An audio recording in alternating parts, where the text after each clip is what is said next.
Yo, what's up, family? Check this out. I just want to get down and I just want to get into this Gospel of Barnabas, and I just want to, just show you something that I've been studying. I didn't just pick this up. I've been studying this, and I just feel it's time to really bring it out. So I just want to go ahead and get to it, because I know y'all heard about Barnabas before throughout the 66 books, but you just heard him in a couple of verses here and there.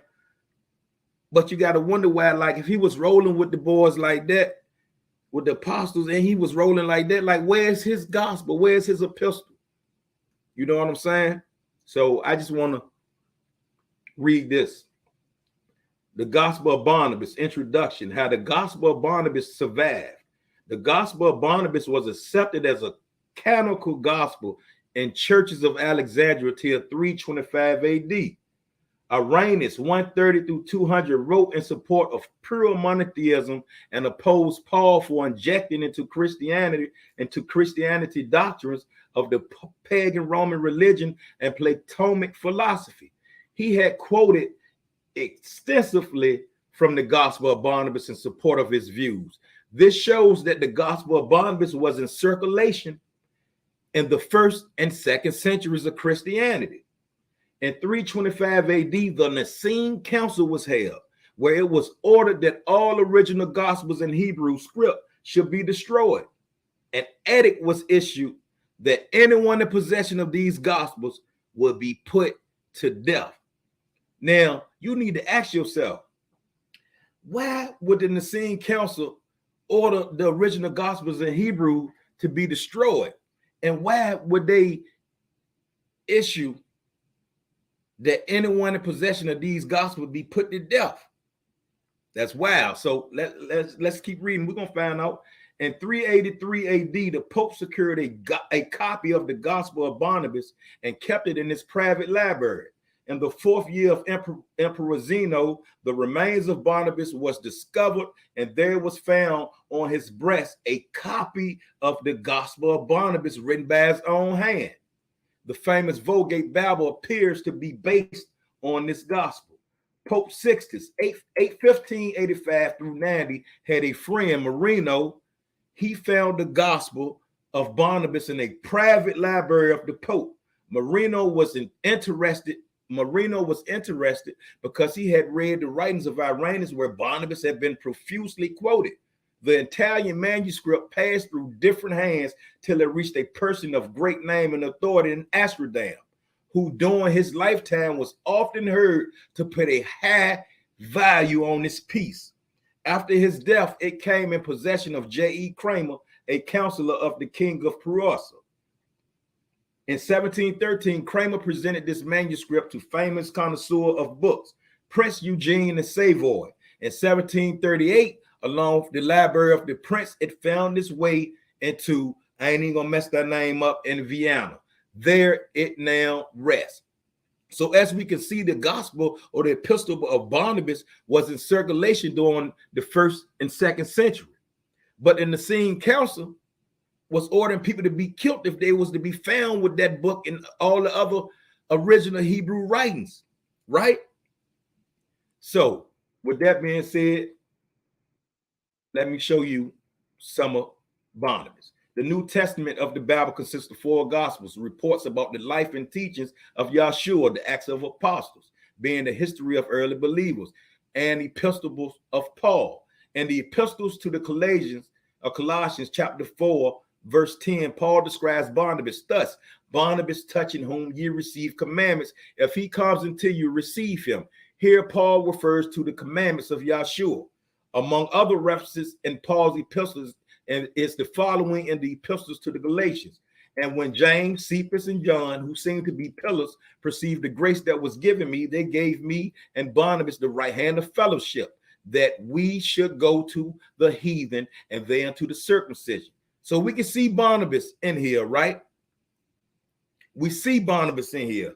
So what I'm going to do, I'm going to read one more. Hold on. Read one more. And when Paul would come to Jerusalem, he essayed to join himself to the disciples, but they were all afraid of him. It's another story. And believed not that he was a disciple, but Barnabas took him and brought him to the apostles. Now we see Barnabas rolling, and they trusted him. So let's see why they hid and didn't want us to have the epistle of Barnabas. We're going to start in the epistle of Barnabas at chapter 10, verse 1. But as for much as Moses said, ye shall not eat the swain, nor eagle, nor falcon, nor crow, nor any fish which has no scale upon it. He received in his understanding 3 ordinances. Yeah, and further he said unto them in Deuteronomy, and I will lay as a covenant upon these people my ordinances. So then it is not a commandment of the Creator that they should not bite with their teeth, but Moses spake it in spirit. You heard that? That you should not bite down with your teeth, but Moses spake this in spirit. Sound familiar? Accordingly, he mentioned the swine with this intent. Thou shalt not cleave, says he, to such men who are like unto swine. That is, when they are in luxury, they forget the Creator. But when they are in want, they recognize the Creator. Just as the swine, when it eateth, knoweth not his Creator, but when it is hungry, it cries out. And when it has received food again, it is silent.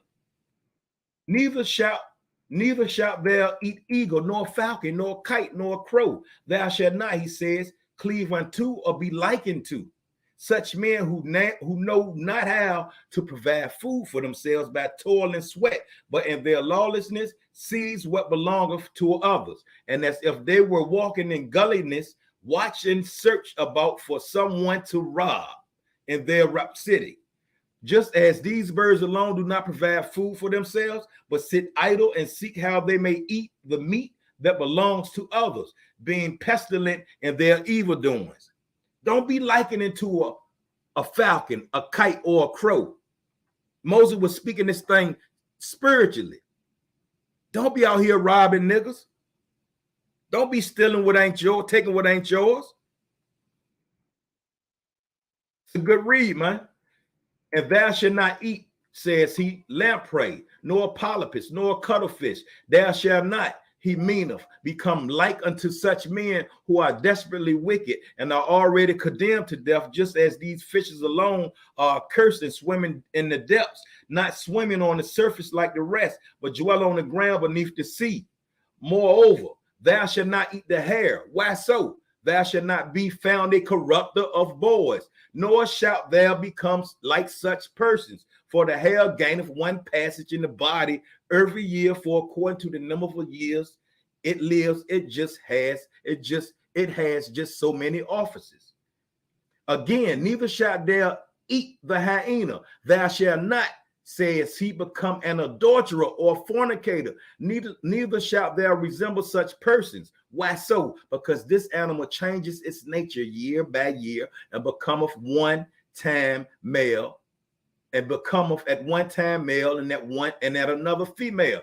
Look up the hyena. It really changes its nature every year. It has a penis one year and a vagina one year. Don't be like that. Don't be like a hyena. That sounds like a hermaphrodite. Don't be a he, she. Hey, I see why they hid this.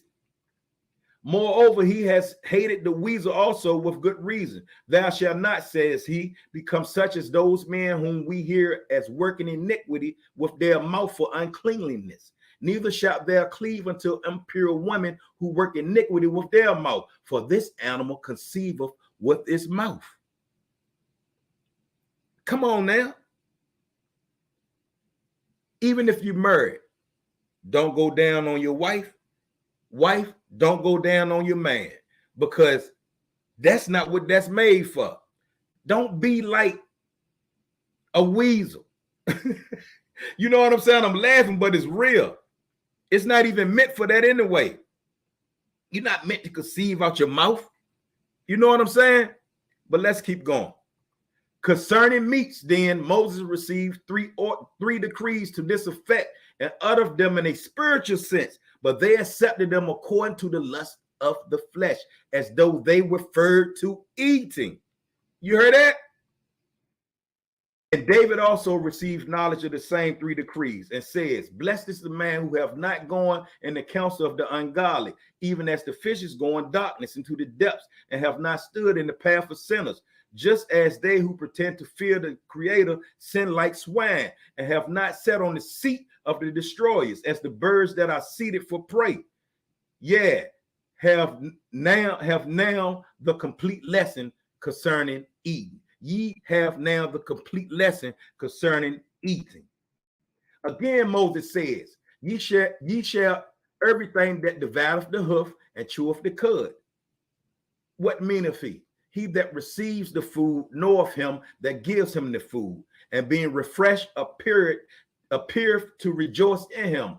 Well said he, having regard to the commandment. What then meaneth he? Cleaving to those that fear the Creator, with those who meditate in their heart on the distinction of the word which they have received, with those who tell the ordinances of Yahuwah and keep them, with those who know the meditation is a work of gladness, and who chew the cud of the word of Yahuwah. But why that which devoureth the hoof? Because the righteous man both walketh in this world, and at the same time look for the holy world to come. Ye see how wise a lawgiver Moses was? But whence should they perceive or understand these things? Howbeit we have justly perceived the commandments, telling them as Yahuwah will. To this end he circumcised our ears and hearts, that we might understand these things. You see why they hid the epistle, the Gospel of Barnabas? Because it really put down what Moses meant. That's why we have conflicting scriptures in the Bible. I can go in the 66 and show you where you shouldn't be eating meat, you shouldn't be sacrificing, and I can go to where it's okay to eat flesh and it's okay to sacrifice. The fight is not against you, my brothers and sisters.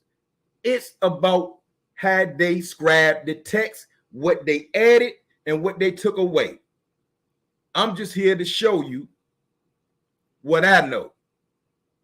So let's go back to this. And then I'm going to end it. The Gospel of Barnabas was accepted as a canonical gospel in the churches of Alexandria till 325 AD. In 325 AD, the Nicene Council was held, where it was ordered that all original gospel in the Hebrew script should be destroyed, and an edict was issued that anyone in possession of these gospels will be put to death. In 383 AD, the Pope secured the Gospel of Barnabas. That's my wife texting. I gotta go. I'm your brother. I'm not a moray. I'm not a teacher. I'm just a brother that love to get knowledge and love to share the truth. Much love. All praise to the Creator. Shalom.